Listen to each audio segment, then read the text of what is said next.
Hi, this is Dr. Neelima, and today's topic is about foods that can be good or bad for your teeth, and what can we do to protect your teeth from cavities.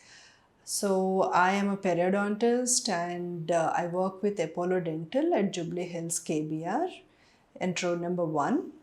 So, we all know that you have heard the terms plaque, calculus, tartar, as I told you in my earlier video also. So, what we have to know that plaque is an invisible sheath which forms on the tooth every day. And that is one reason why we ask you to brush twice daily. So even after brushing in the morning, this sheath forms, which houses a lot of bacteria in it. So what happens when we eat bad foods and good foods? First, we'll talk about the good things. So the good foods are the fibrous foods, like your fruits, vegetables, your regular roti, dal, rice, your curries can be anything like the vegetable curries or your chicken, egg, or meat, or seafood, or anything.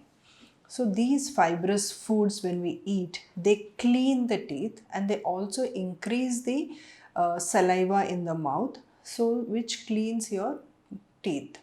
So that is one kind of food.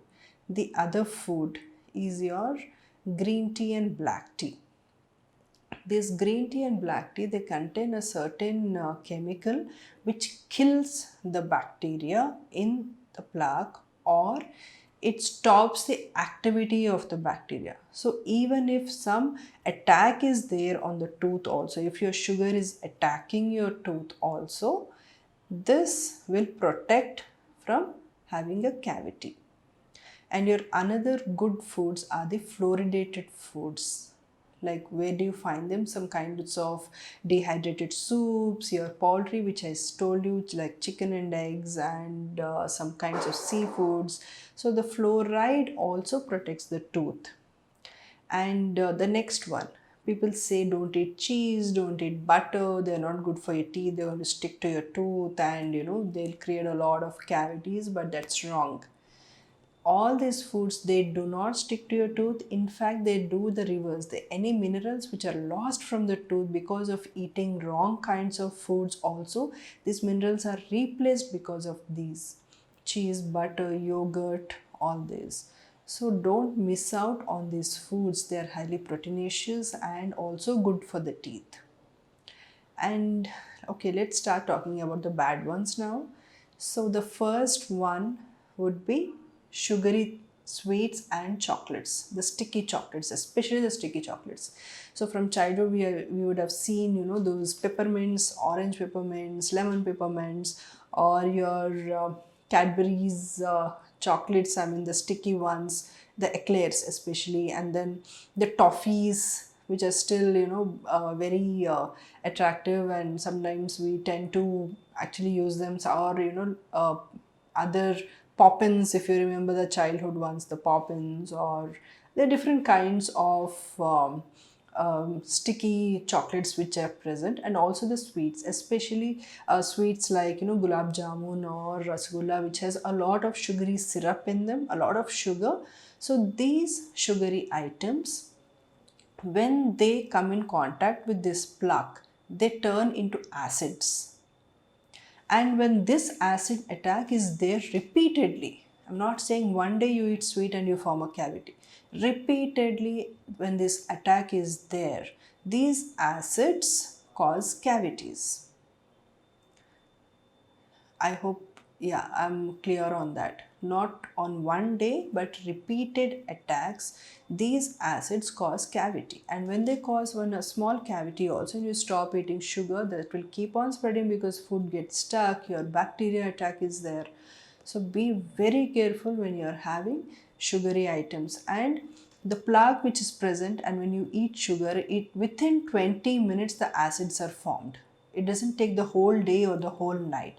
It's just 20 minutes that the acids are formed. So immediately when you have these sugary items, rinse your mouth or drink some water. And the next bad food that's what I can call, are the starchy foods like your bread.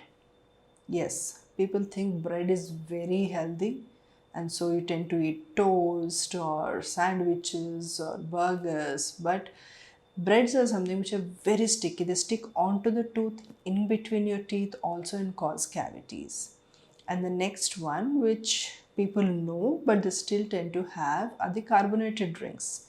Yes, the Coke, the Pepsi, whatever form you take it, you take it in the form of energy drinks like Red Bull or anything. Even if it says sugar free Coke, also, it has some sort of sugar in it, right? If not the sugar, then they have chemicals like, phosphorus and citric acid, which act with the plaque, which form acids. When you drink the sugary ones, it's a double bonanza. Sugar plus the chemicals, it's too damaging to the tooth. But still we drink it because we think we have another benefits and it is good. And so what can we do to take care of the teeth, in what form? The first thing is, try having our Indian foods or fibrous foods. Eat a lot of vegetables or fruits to keep your teeth clean. And you can even use sugar-free chewing gums, because when you chew on the gums, it is exercise first thing to your muscles, and then it increases the flow of saliva, which again will clean the teeth. So do a lot of chewing gums. Then you have to visit your dentist every year to check out any formation of calculus. And then what other types of foods? Use some fluoridated foods, which I told you. You can use fluoridated toothpaste also. And yeah, there's one other thing which will damage the teeth. There are few things which will reduce the saliva formation or dehydrate the tooth. One of them is alcohol, and the second one is continuous usage of medications. See, medications we cannot avoid. They are given for some particular problem, but we can help them by giving them fluoridated gels or toothpaste or mouthwashes. But alcohol is something which we can definitely avoid. There's a lot of dehydration. There is totally, the mouth becomes dry, and then your bacteria is all freely available to attack your teeth. So be careful with that. So try avoiding alcohol and carbonated drinks and junk foods and sugar. And one more thing is the uh, salivation. To increase the salivation, what you can do is keep sipping water very frequently. Keep a bottle with you every 5-10 minutes. Keep sipping little water, and that's how we can avoid the activity of bacteria which is present. So I hope everybody has understood the importance of good and bad foods. Thank you so much. We'll be back with a new video soon. Put your comments or your questions into the comments section, and also you can contact on the number given for appointments. Thank you.